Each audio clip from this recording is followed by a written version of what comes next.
Trying to build a solid workout plan when you work in hospitality feels like a nightmare, right? Long hours, random rotas, zero energy after your shifts. And the worst part, you feel like you're the problem when you can't stick to a plan. Like you just don't want it enough. Like you're lazy. But here's the truth. You don't need a perfect plan in order to make progress and in order to get in shape. You just need a plan that bends around your week, not one that snaps the second life gets hectic. Because where I went wrong when I was trying to do this myself, working in kitchens, working like 50-hour weeks, is I would Google some like 5-day plan, follow what the influencers were doing. So random bro splits, chest days, push-pull legs, all the popular stuff that you see. I even made my own like Frankenstein program with all of the best bits from those different things to try and game the system. And it looked unreal on paper, but in reality, it just didn't work. When you're spending 12 hours a day on your feet in a boiling hot kitchen, those cookie cutter plans don't work. You don't have time for them, you don't have energy for them.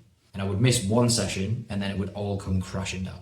And that little voice kicked in. See, you can't stick to anything. You're obviously not serious about it. Just suck it off.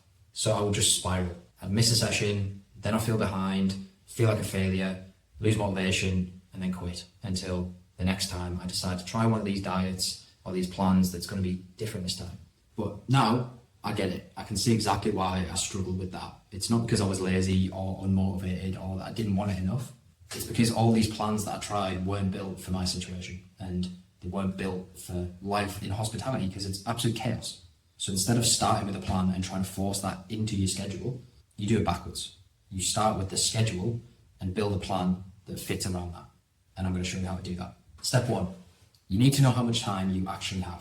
We like to default to, oh no, I seriously don't have any time for this. Or we go the other way and we say, I'm just going to lock in and make it work no matter how hard it is. But if you look at your actual rota, your average week, think about your energy levels as well. How many days can you realistically train? Is it 2? Is it 3? Is it just 1? Not when motivation's at an all-time high, not when the week goes perfectly, but a normal week. Even a hard week, a difficult week that you've experienced. What could you realistically fit into that week? Even if it's 1 session, that's fine. We can work with that. The goal isn't perfection. It's finding something that actually works and something you can stay consistent with. Step 2, we need to choose the right split. So I want you to think about your week as if it's a menu. Stay with me on this one. But are you going to have the same menu every day? If you can train 2 or 3 times a week, you're going to have 2 different menus, 3 different menus, 4 different menus.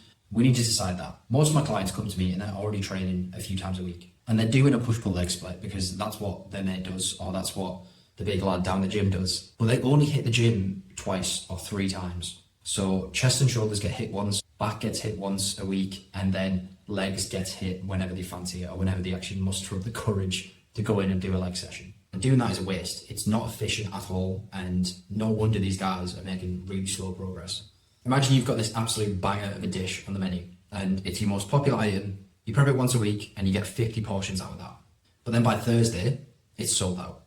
You've got none left. But instead of prepping more and cashing in over the weekend, you just wait until Monday to prep it again. It's a missed opportunity, right? You're missing out on more happy customers and more money, basically. That's what your workouts are like when you only train a muscle once a week. You hit chest on a Monday, you could hit it again on Thursday or Friday and make double the progress, but you don't. You wait until next Monday to hit it again. Obviously, some of that's going to be down to time constraints, but some of it is down to the actual design of the menu or the plan itself. So the best approach is to train each muscle group at least twice a week, if possible.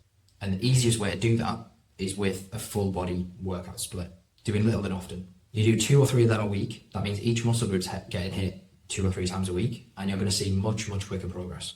So back to that menu item then. Instead of having one big prep day where you try and get as much of it done as possible, and it's a big task and it takes all day to make it, you're doing it little and often throughout the week. So you're topping it up every 2 or 3 days, and you just do 20 or 30 portions at a time. That keeps you nicely topped up. That's what we want to go for with hitting these muscle groups. You get more progress, it's less stressful, and it's way more manageable and sustainable.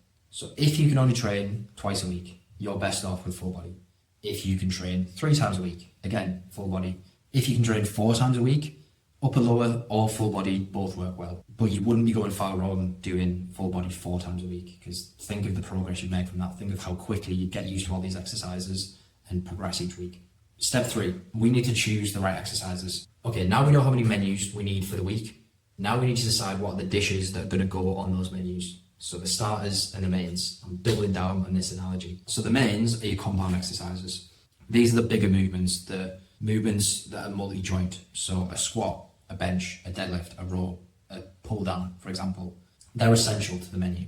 The starters are your isolation exercises. Obviously they're still important, but they're just not as filling. Like you couldn't have a very good menu with just starters on it. Like you need some mains in there. So right here on screen are the starters and mains that I would include across all of the menus across the week. You want to hit all of these at some point in the week. So when you're designing the sessions or the menus, you want to include a few mains and a few starters. You don't want all mains and then all starters on different days because that's just not very efficient. So here is a template I like to use when putting together a session or a menu, if we're sticking with the analogy. So step 4 is to divide these up between the sessions or between the menus.